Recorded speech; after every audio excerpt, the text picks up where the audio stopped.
Você está ouvindo o audiolivro Almas em Chamas, uma obra de Eurípides Kiel, pelo Espírito Josué. Capítulo 5.2 Temperatura elevando-se. Fogo. Segunda parte. Enquanto isso, fogo aceso rejubilava-se, referindo-se a Mirênio. Nosso estafeta está dando um recado direitinho. Com efeito, sem o saber, o gerente de RH vinha sendo presa fácil de más influências espirituais despejadas sobre ele pelos espíritos malvados. Valendo-se da compulsão de Mirênio em provocar minúsculos incêndios, não houve a menor dificuldade para os obsessores, sob o comando de fogo aceso, a quem chamavam de F.A., aproximarem-se de sua família, particularmente de Tom, médium de efeitos físicos inconsciente, de quem coletavam estranha matéria mental. Depois, misturavam essa matéria aos fluidos deletérios deles próprios, principalmente os dela, obtendo a propriedade de desencadear combustão espontânea. Nota do médium. Combustão espontânea provocada por ação de desencarnados. Apenas para registro, citamos que o saudoso Dr. Hernani Guimarães Andrade, 1913-2003, investigador de fenômenos paranormais, conhecido internacionalmente, fundador do IBPP, Instituto Brasileiro de Pesquisas Psicobiofísicas, com sede em Bauru, São Paulo, onde residiu, foi o criador do neologismo parapirogenia, combustão espontânea paranormal. O Dr. Hernani escreveu várias obras sobre poltergeist, exaustivamente pesquisados por ele. F.A., após provocar danos na construção da filial da H&H, convocou seu grupo e passou-lhes minuciosas instruções. De 2 em 2 vocês deverão infundir nos operários a certeza de que aquele lugar é assombrado. Para tanto, a cada 2 ou 3 dias, providenciarei novas manifestações misteriosas. O fato é que, decorridas 3 semanas, a construção da fábrica teve que parar por falta de mão de obra. Os operários, em pânico total, desertaram daquele lugar, invadido pelas assombrações, pois as almas penadas tinham fixado residência ali, segundo acreditavam. Na construção ficaram apenas 2 engenheiros, o mestre de obras, alguns poucos pedreiros e carpinteiros. Nenhum deles pousava ali. Só Mirênio. Mas a este os espíritos perturbadores não molestaram, pois de que adiantaria? Segundo instruções de F.A., ele deveria ser poupado, pois fazia parte dos planos a permanência dele por ali. Diante de tão insólita crise, a de não se conseguir empregados numa fase geral de desemprego, Calm resolveu fazer uma inspeção para certificar-se daquela estranha situação paradoxal sob todos os pontos de vista. Assim que chegou de surpresa no local das obras, determinou a um apavorado Mirênio. Quero entrevistar agora alguns operários que se demitiram. Quando mais tarde Mirênio apresentou 3 dos operários que haviam se demitido, Cal dispensou-o, fechou a porta e disse-lhes. Então, me digam a verdade, sem nenhum receio. Por que vocês abandonaram o emprego? Silêncio dos 3. Foi por causa do salário? Silêncio ainda. Alguém maltratou vocês, o Mirênio, os engenheiros, os chefes de setor O mestre de obras? Nenhuma resposta. Dou 100 reais a cada um pela verdade. Arriscou Cal, valendo-se do argumento que julgava invencível. O dinheiro.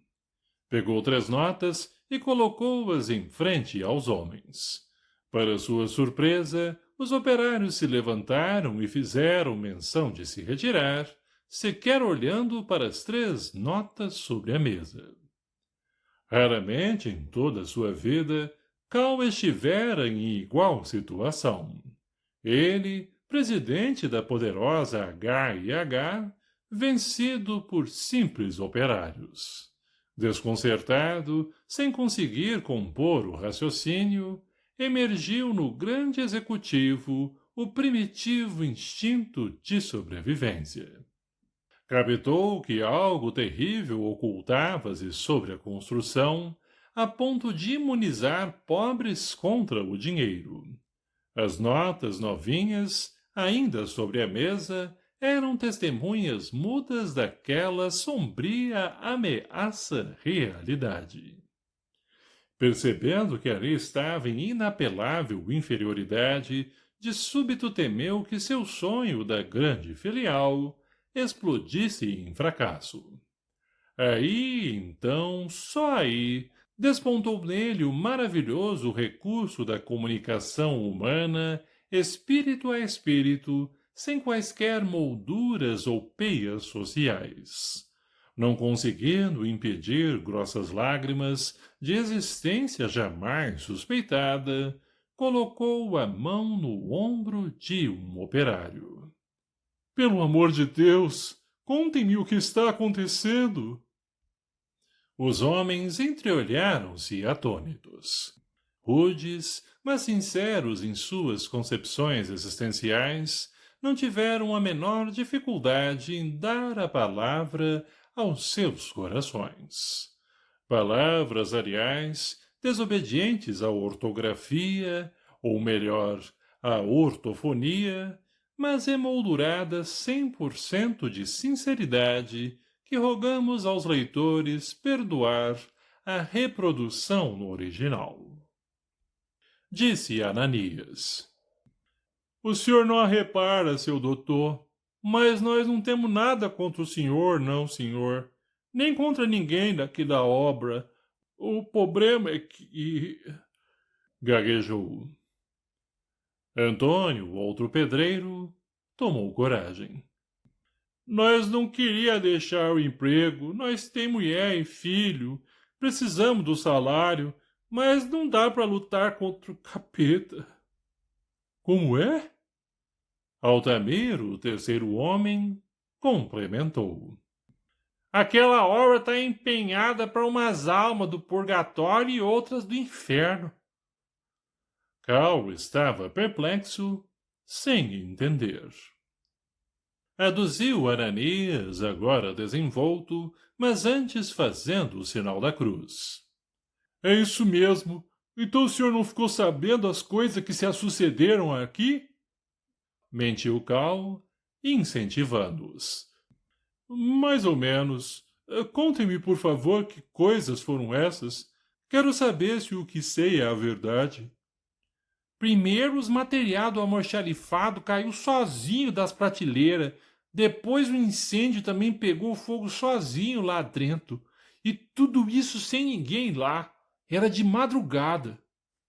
Ah, isso eu fiquei sabendo. Vocês até sabem que vim aqui no dia seguinte para examinar o que tinha acontecido e o Mirênio me disse que suspeitava de gente que tinha sido demitida. Para ele é fácil acusar os outros. Mas depois daquilo, o que mais aconteceu? É isso aí. As roupas dos operários que dormem lá amanheciam com uma rodela de fogo.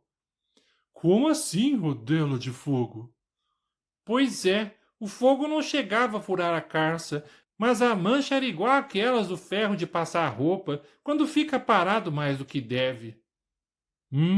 E onde estão essas roupas? Todo mundo queimou com medo das má influências. O senhor sabe, as roupas queimadas eram sempre calças, e sempre na barguilha. Na barguilha? Em todas as calças? Então, que nem feitiço para os homens não ser mais homem. Realmente, aqueles fatos eram fantásticos. Cal não sabia o que dizer. Os três peão evangélicos leram a Bíblia lá, mas não adiantou nada. Até parece que irritaram mais as armas, pois as manchas de queimadura passaram a surgir nas paredes, no chão, nas camas. Não restando quaisquer outras perguntas, Cal cumprimentou um a um dos ex-empregados, agradeceu-lhes a colaboração e dispensou-os. Nenhum dos três, supersticiosos, quis levar a nota de R$ 100 que lhes foi ofertada. Cal entendeu que estava diante de algo insólito, desconhecido, extremamente poderoso. E contra ele, pessoalmente contra ele. Tão logo teve esse pensamento, pensou no pai. Um súbito frio percorreu-lhe o corpo e, sem conseguir explicá-lo, sentiu ali, quase palpável, a presença paterna. No resto do dia, nada mais conseguiu averiguar. À noite, antes de dormir, ruminava mentalmente tudo o que ouvira dos operários. Da mente não saía a figura paterna. Pensava: sim, se meu pai não tivesse morrido, diria que ele é que está querendo me arrasar, pois não queria a fábrica nesta cidade. Ainda bem que morreu e tantos eram seus pecados que deve estar no inferno. Bem feito! Quem mandou ser tão ruim comigo? Demorou a adormecer e, a um instante de entregar-se ao sono, ainda olhou no relógio. 23h57. Tão logo dormiu, viu o pai. De fato, Helmut houvera sido instantaneamente trazido por F.A. à sua presença, pois ele próprio, Cal, involuntariamente o convocara, ou melhor, o invocara. A lei de atração é infalível. Pai e filho, mesmo em dimensões diferentes, mantinham um vivo, forte antagonismo por pensamentos recíprocos de ódio. F.A., que trouxera Helmut, determinou-lhe: Você não queria dar uma lição no seu filho? Pois aí está o moleque. Hipnotizado pelos obsessores e subjugado pelo desamor que nutria por Cal, o triste espírito aproximou-se do encarnado, carne de sua carne. De forma inesperada e selvagem, agarrou-o pelo pescoço para enforcá-lo. Desguarnecido em sua postura moral, equalizada esta com a do pai, que, naquele momento, agredia-o brutalmente, Cal registrou o ataque, sentindo súbita pontada na cabeça, inexplicável. A carga energético-fluídica, altamente potencializada e lotada de miasmas pestilentos, atravessou-lhe a aura, provocando pequena ruptura no corpo vital e imantou-se-lhe na região cardíaca. O perispírito recém-desprendido do corpo físico e ali mesmo no quarto, sob terrível estupor, misto de espanto e raiva, ainda sendo esganado, viu que o pai era incentivado por uma jovem, pavorosamente envolta em pequenos raios, com chamas a lhe saírem pelas pontas dos dedos de instante a instante, crepitando no ar por fração de segundo, logo desaparecendo. Notas do médium. A. Corpo vital, também conhecido por duplo etéreo. Em Evolução em Dois Mundos, do autor espiritual André Luiz, psicografia de Francisco Cândido Xavier, 11ª edição da Federação Espírita Brasileira, 1989, encontramos a página 129. Todos os seres vivos, dos mais rudimentares aos mais complexos, se revestem de um halo energético. No homem, contudo, semelhante projeção surge profundamente enriquecida. Em derredor da personalidade, o conhecido corpo vital ou duplo etéreo. Na página 126, esse halo é denominado de campo ovoide, tela viva, couraça vibratória, carapaça fluídica. B. No livro O Passe de Jacó Melo, capítulo 4, página 76, temos: podemos considerar o duplo etérico como uma extensão do perispírito, e não necessariamente um agente destacado e independente daquele. Seria como que uma das capas do perispírito que, por suas funções de interligação do perispírito propriamente dito com o corpo físico, retém uma maior quantidade fluídica de consistência organo-molecular, fisiológica e psíquica. Fim das notas. Saindo do torpor momentâneo que a brutal investida paterna lhe provocava, Cal, mais uma vez, agiu puramente guiado pelo instinto animal que reside nos seres vivos todos. Agredido, defendeu-se, logo passando a agressor. Era patética a cena. Pai e filho engalvinhados, aquele desencarnado, completamente desvairado, e este, ainda sob a roupagem da carne, dela momentaneamente emancipado pelo sono, protagonizando ambos um formidável quanto insólito duelo. Sem que abrissem a boca, suas ideias ofensivas eram trocadas pela sintonia mental em que se fixaram. Você me matou para ficar com a fábrica, mas não pense que ficarei quieto. É tudo meu, tudo meu. Vou matá-lo também. De que inferno você saiu? Eu não o matei, mas agora é isso mesmo que vou fazer. Ninguém me toma a fábrica. Ela é minha, por direito. Direito? Direito? Que fez você para merecê-la? Aguentei você como pai. As entidades que os rodeavam deliciavam-se com o grotesco espetáculo, sendo essa atitude uma forma de incensar mais o negativismo dos agentes. De repente, para espanto geral, uma pequena claridade envolveu a ambos os contendores. Sem que qualquer motivo justificasse, começaram a agir como se fossem bonecos cuja corda estava no fim. Sem conseguirem sequer erguer os braços, seus olhos se fecharam lentamente e também em movimentos lerdos se deitaram, um ao lado do outro. Dir-se-ia que súbita anestesia os havia alcançado. O socorro espiritual tivera origem na prece que o espírito Madeleine fazia a Jesus em benefício dos contendores.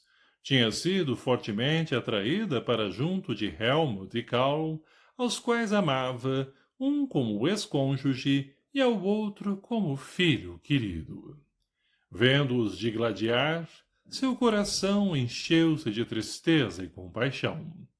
As lágrimas que dos olhos de Madeleine saltavam transformaram-se em jatos de luz que os alcançaram e tiveram a propriedade de os acalmar. Quando Karl contestou Helmut, momentos antes deste desencarnar, Madeleine também foi atraída para perto deles, pois havia prometido a si mesma sempre ajudá-los na medida do possível. Ali, nada pudera fazer porque a discussão revestia-se de desamor, fato que era decorrente do livre-arbítrio de pai e filho, sem necessidade do influxo de espíritos infelizes.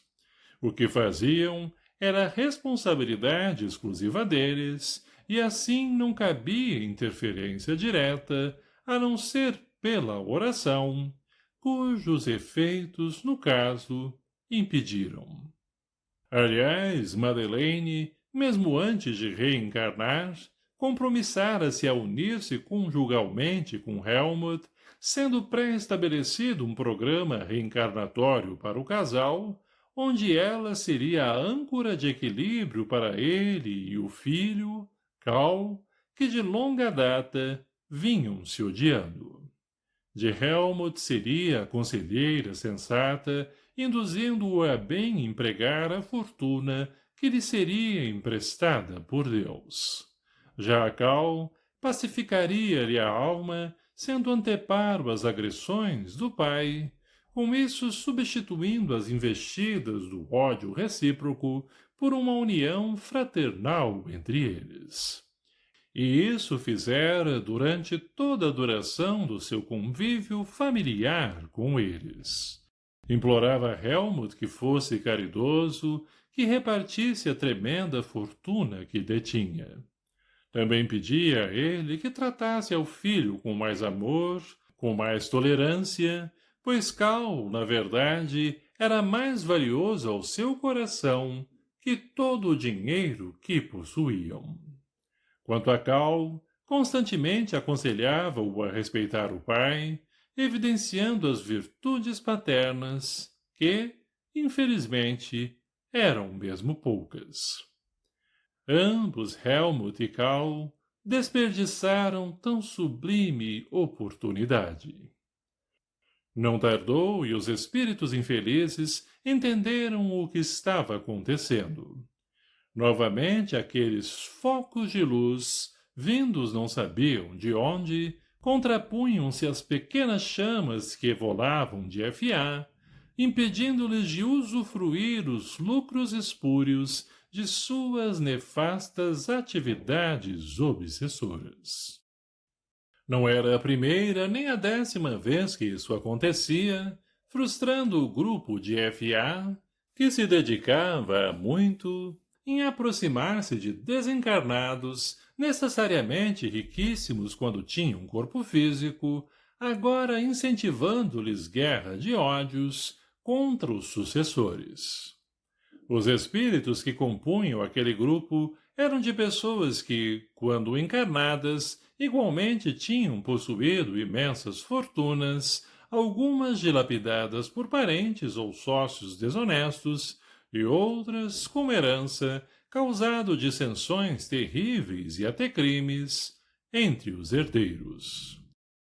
Assim, o objetivo daquele grupo era um só: subjugar os desencarnados ex-milionários.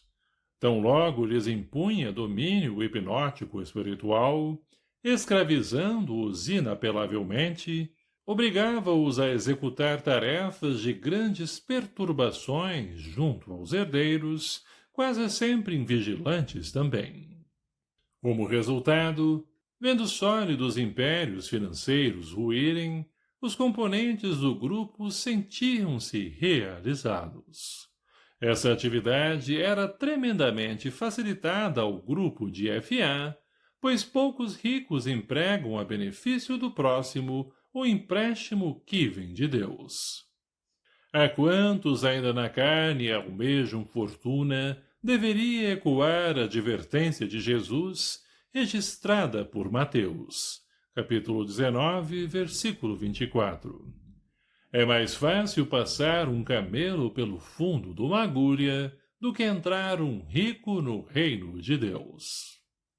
Sabe-se que muito dinheiro dá muito poder, muita autoridade, coloca o rico num pedestal social, quanto mais alto quanto sejam suas posses materiais.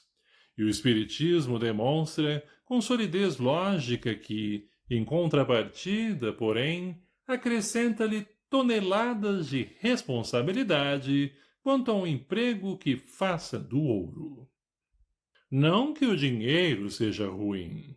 Pelo contrário, quando se movimenta, gerando empregos e benfeitorias, tem sublime destinação. O equívoco é amontoá-lo ou empregá-lo como fator multiplicador para uso próprio individual. Quem quiser saber quanto dinheiro é a quantidade ideal para se ter, imagine quanto uma das mãos pode segurar. A mão vazia é para pegar algum dinheiro da que está cheia e doá-lo. Essa, mais ou menos, será a quantia ideal. Lembrando sempre que a idosa senhora observada por Jesus à entrada do templo ali chegou com algumas moedinhas e, quando saiu, já não tinha mais nenhuma. Dera tudo o que tinha. Em troca, contudo, ganhou o aval do Mestre Jesus. Pensando bem, quanto vale esse aval? Naquele momento, os malfeitores do além mais uma vez tiveram frustrados seus planos, pois Cal, envolto pelos focos de luz surgidos do nada, retornou ao corpo físico, despertando. E Helmut adormeceu profundamente. Exclamou Cal para ele próprio. Nossa Senhora, que pesadelo! Por quanto tempo dormi, meu Deus? Olhou o relógio. Quase 23 horas e 58 minutos.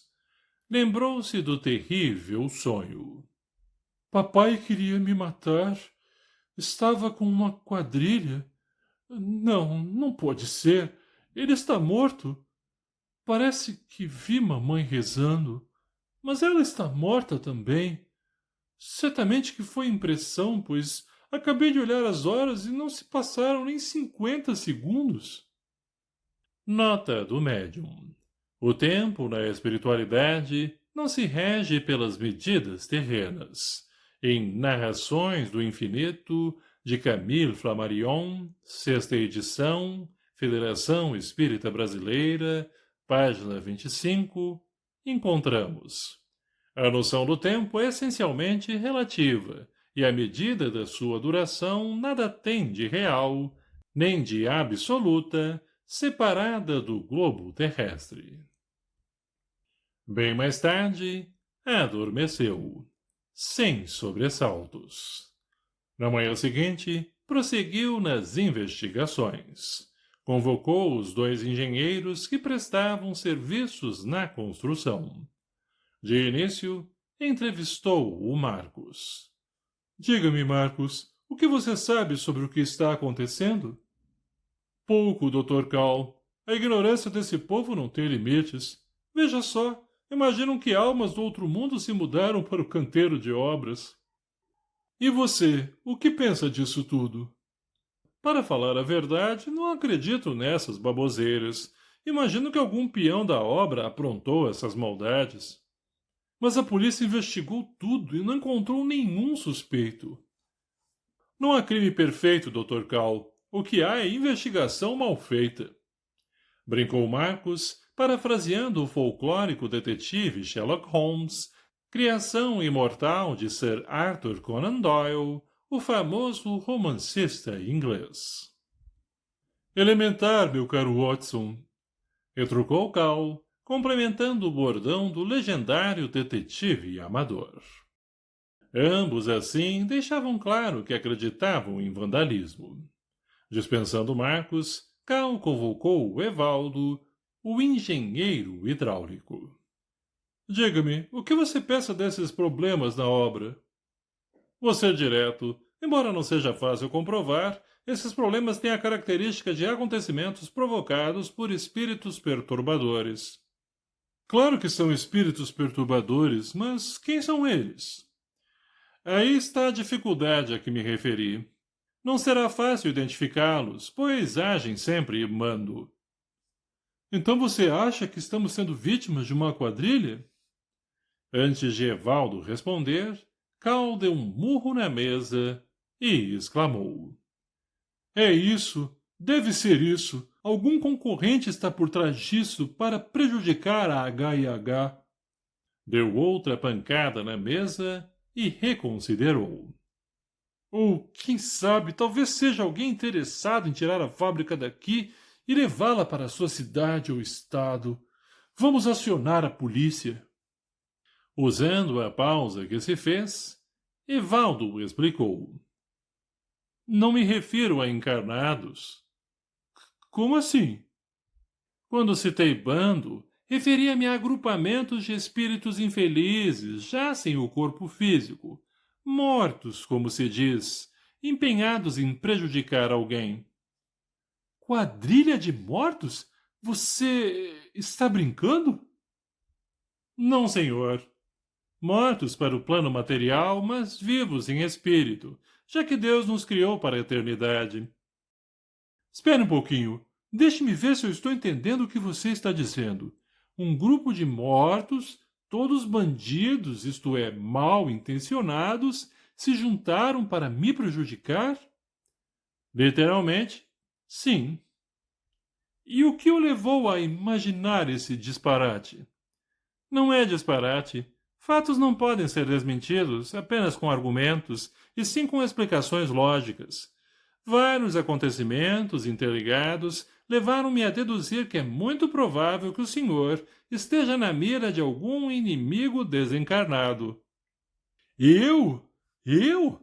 Ah, ora, faça-me o favor, Evaldo. Como é que você, um homem de nível cultural superior, me vem com tal fantasia? Nesse preciso momento, Cal recordou-se do brevíssimo sonho da noite anterior. Sentiu como se dois petardos explodissem dentro dele, um na cabeça e outro no peito. Faltou-lhe o ar por momentos. Evaldo captou que algo muito forte estava acontecendo com Cal, abalando suas estruturas psíquicas, pois, lívido, começou a tremer. Perdoe-me, Dr. Cal. Não quis impressioná-lo. Apenas levantei suposições. Peço novamente que me perdoe se o assustei, pois essa não foi minha intenção. Não, você não me assustou. É que lembro-me vagamente que esta noite sonhei, vi-me em luta com meu pai. Alguém rezava, parecia com minha mãe, muita gente olhando e se deliciando com essa luta. Tinha uma jovem que estava pegando fogo. Logo se refez. Bobagens, não pode ser. Ambos estão mortos. Não tenho o direito de intrometer-me em sua vida íntima, mas peço licença para fazer uma única pergunta, e o senhor não precisa me responder. Como era o relacionamento do senhor com seu pai? Amigável? Não, era o pior possível. Inclusive, papai morreu na minha frente, em plena discussão comigo. E sobre o que discutiam, se posso saber? Meu Deus! Justamente onde seria a nova fábrica, esta fábrica. Agradeçamos a Jesus todos esses esclarecimentos e vamos orar por seu pai, não é mesmo? Orar por ele? Você está louco? Não vê que ele quer me destruir? E eu ainda vou rezar por ele? Quero mais é que ele se queime no fogo eterno. Por favor, Dr. Cal, afaste essas ideias, pois, do contrário, o senhor poderá ser prejudicado ainda mais. O tratamento passou a ser formal. Como afastar o asco que sinto por meu pai, ou melhor, pela lembrança dele? Se for verdade que ele anda por aí, o que absolutamente não creio, se for verdade, repito, não vê que está me atacando? E o senhor me diz para não reagir? Tenho responsabilidade imensa, doutor Evaldo. Não posso entregar-me a fraquezas psicológicas impróprias a pessoas com tanto poder nas mãos. Vou prosseguir com o empreendimento industrial e nada me impedirá. A H&H é muito superior a crendices adequadas a religiosos fanáticos, não a homens do topo social, assim como eu. O patrão agora falava ao empregado, não mais como um ser humano dialogando fraternalmente com um semelhante. Evaldo percebeu a mudança do tom naquela conversa, mas manteve a mesma postura.